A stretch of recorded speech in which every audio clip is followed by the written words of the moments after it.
So the 74 Charger window cowls are done.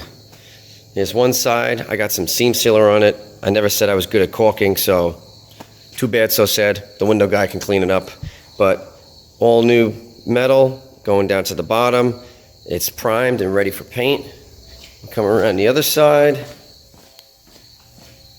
and you'll see this one is just the same.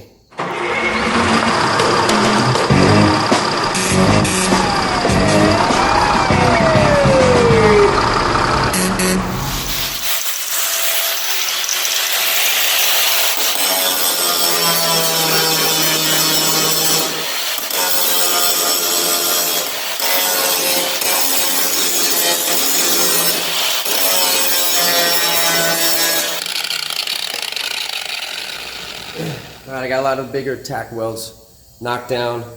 I like to use an abrasive wheel for the first initial grind. This way I'm not wasting off flat discs because they tend to burn up pretty quickly when you're trying to get down on the grind there. Get down on the grind? I don't know what that means. Anyway, so now I'm going to come back with a flap wheel and fine tune it, finesse it a little bit more. Because these, like I said, are better for, not necessarily taking down a lot of metal, kind of smoothing things out a little bit better.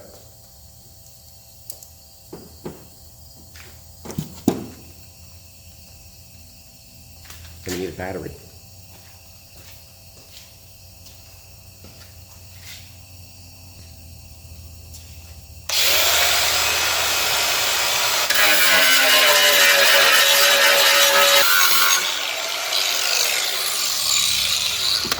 Okay, so that is my first run through. I got some pinholes and some filling to do still, but for the most part, it's in, it's welded up, it's not going anywhere. It looks great compared to what it was. It's 1,000 times better. I got to do some, fill in the tacks all here in this channel here. I just spot welded it every so often. So I'm going to go back, fill all that in, grind that back down, and then just go back and fill in little pinholes and spots that I may have missed for the final touches.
We don't want to overheat the metal too much, so I'm going to go in here and cool it off a little bit with an air line. Common practice.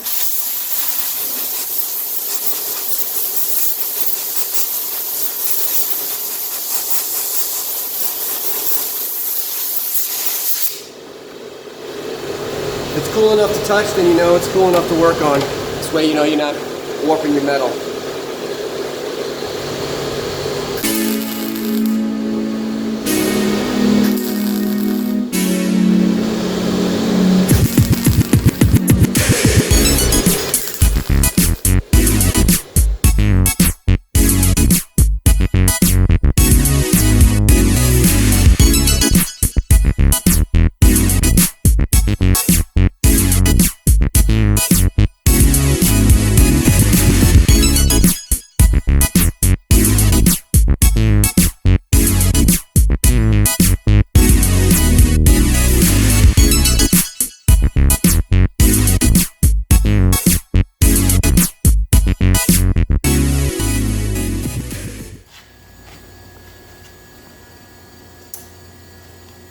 Okay, I had a little spot here where it got a little too hot, burned through on the old metal.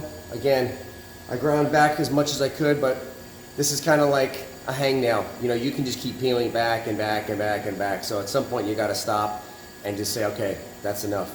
So I filled in the pinhole. I'll grind that down, smooth it out, and then we should be good to go. So my seams along the bottom and this upper section are all filled up good now. So I'll go back and dress those with the flapper wheel. Now I'm going to go ahead and do this channel right here inside where the window will sit, so that this way that's all sealed and waterproof.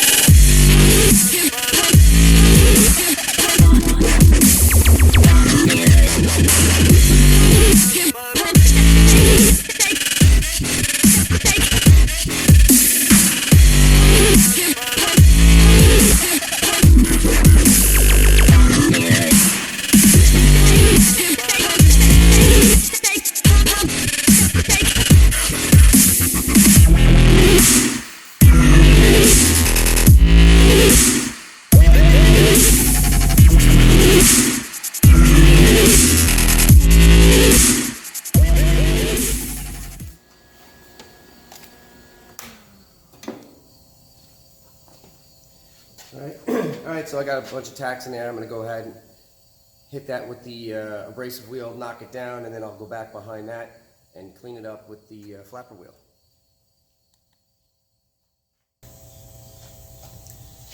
So the paper template's made. You can see here. Let's see if I can get it a little closer.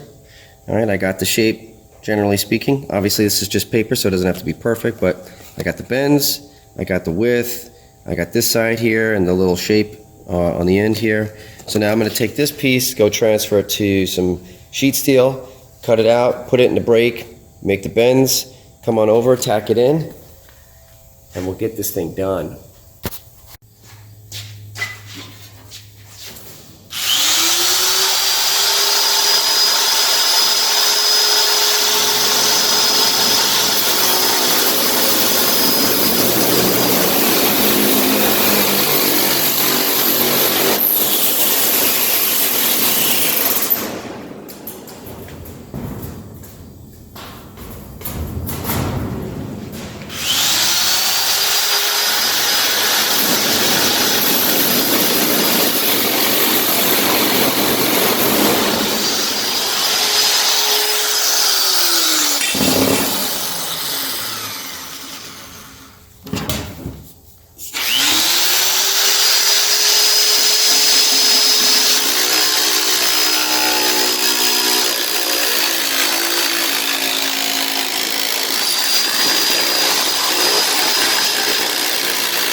Okay, you got to come over here.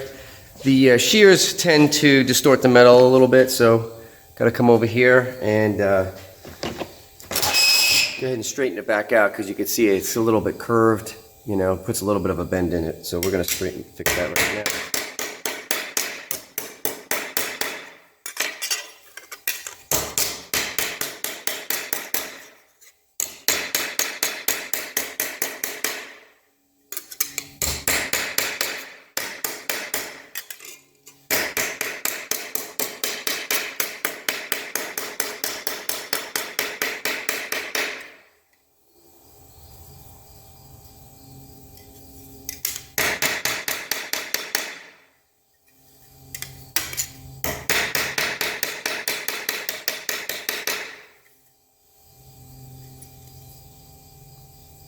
Okay, that's a lot better.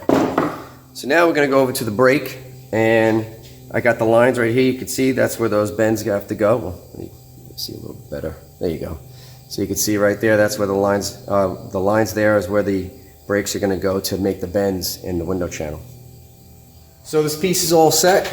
I got it all fabbed up. You can see here. I went ahead and just made those slices. Now, obviously, I got to go ahead back and weld it together. I just tacked it on either side just to hold the shape. But I got all the breaks in place and everything. I got the angle cut. All right, let me see if I can get this in a little closer for you, as you can see. So this is going to fit in there pretty nicely, okay? It's fitting up pretty good. I'm just going to trim this piece back now, the back edge of that, and then I can go ahead and tack this in, fill it, grind it, and we'll be good to go. One piece of advice when you're doing multiple bends like this, guys, a lot of guys will go ahead and do that first, like let's just say this top bend first, and unless you have a brake that's got like a finger brake or a box brake, they can do box and pan. You won't be able to do that, because then you don't want to do that, because then you won't be able to do this next bend here in the middle, okay? Because this little distance here is going to be too small and you're not going to be able to get it in the brake. So a lot of times people will just stick it in, start with the first bend, and wind up, painting themselves into a corner that they can't get out of. So what you want to do when you have multiple bends like this is you do this inside one here first, okay? Make that break first, and that'll just make a big 90-degree. And then you work your way out from the center. So then you can do this next break and then this break.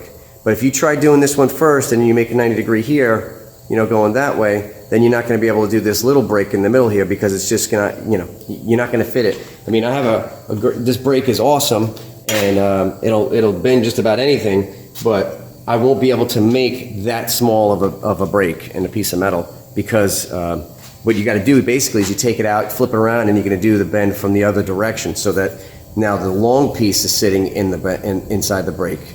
So just a little piece of advice for you guys. I'm going to go ahead and tack this all up. I should say TIG it up, because I'm going to TIG weld these two seams here so they're nice and neat, and then fit it back on.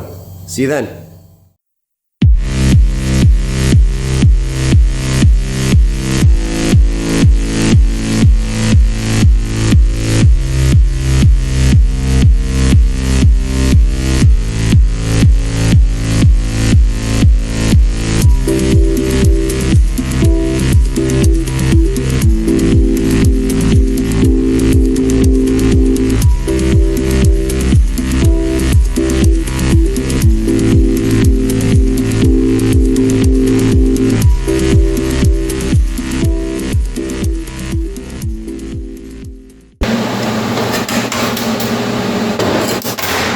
Okay, it's all welded. I'm going to grind it clean, and then we'll go test fit it.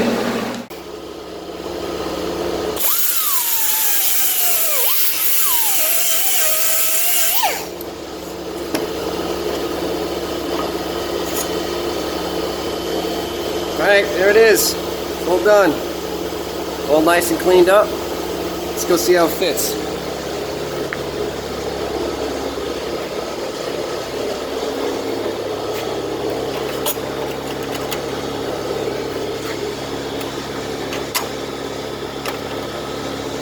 Not bad, not bad. It's kind of hard to do this with one hand and hold the camera, but that's what we want right there. So I'm going to go ahead and tack it up, and we should be good to go. So I'm going to go ahead and weld this piece in, but before I do that, I want to make sure I protect what's underneath it. So obviously I'll be able to paint my new piece and protect that so it doesn't rust, but I'm going to want to give this under piece here a coating so that doesn't rust as well. So I'm going to go ahead and hit it. I don't know if you guys have ever used this. This is a weldable primer, so I can hit this, it'll protect it, but I'll also be able to weld to it without any problems. So I'm going to go do that first, give it a quick little coat. And this stuff is really thick, it comes on fast. You don't need a whole lot of it. And I'm going to go ahead and hit the other spots that I've already welded, because why not? Alright, so that's all ready to go. And then what I'm going to do is I'm going to coat the back side of this piece, because again, I'm going to weld it from the front, which means I'll only be able to access the front side of it. So if I don't paint the back, then that's just going to be bare metal, and it's going to wind up rusting from the inside out. So I'm going to go ahead and hit this with a little bit of weld primer as well.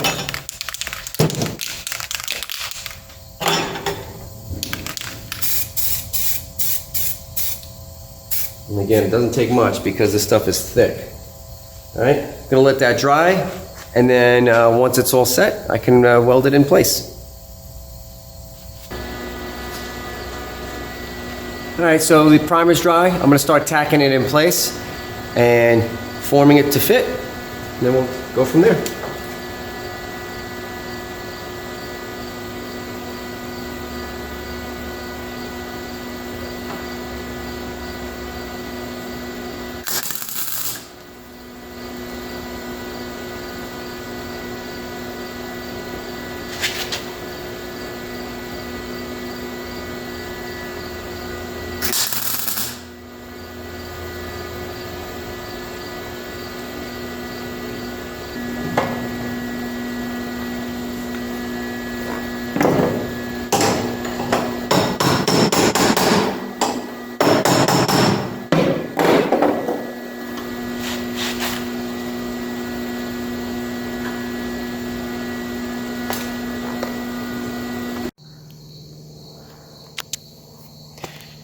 So the 74 Charger window cowls are done.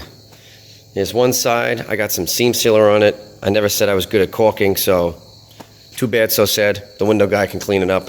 But all new metal going down to the bottom. It's primed and ready for paint. Come around the other side, and you'll see this one is just the same, all new. And this one was bigger. It was way out here, from here all the way to the end, all the way up to the window, inside the window frame there, and down to the bottom. So no more leaks, no more holes, and we're gonna move on to now finishing up the interior. Got to do a big piece patch panel. You can see where it's missing right there, where my fat finger is. That's got to get replaced. That's where the steering column actually mounts to. That had rotted through, so basically the steering column was bolted to rotten metal. So I got to replace all that. Fix a couple patch holes, which you can see one of them is right there. That's got to get filled, and then I can put the floor back in because the floors are pretty much done. I just didn't want to put them in while I had to do that big patch over there and weld on it. So those will go back in, and this thing will be done. So that's it. It's a beautiful thing, like brajol.